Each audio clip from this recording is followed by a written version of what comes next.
अस्सलामुअलैकुम dear viewers. हमारा आज का टॉपिक है सदका की रकम से परिंदों को दाना डालने का शरई हुक्म। ये एक सवाल है जिसमें एक भाई ने पूछा है। वो कहते हैं क्या परिंदों पर सदका की रकम खर्च कर सकते हैं या नहीं, क्या इससे सदका अदा हो जाता है या नहीं।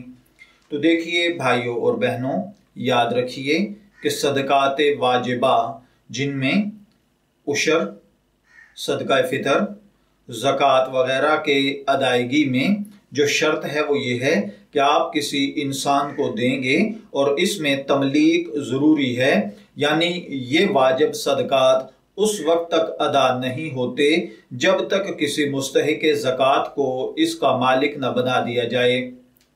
अब इन सूरतों में अगर तो ये वाजिब सदका है जो आप परिंदों को दाना वगैरह डालना चाहते हैं, यानी ये ज़कात, उशर या सदका फितर वगैरह का पैसा था, तो ये परिंदों को दाना डालने से आपका वाजिब सदका अदा नहीं होगा।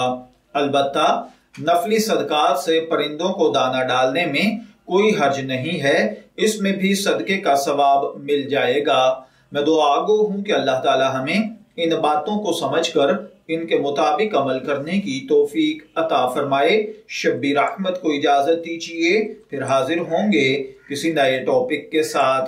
तब तक के लिए अल्लाह हाफिज।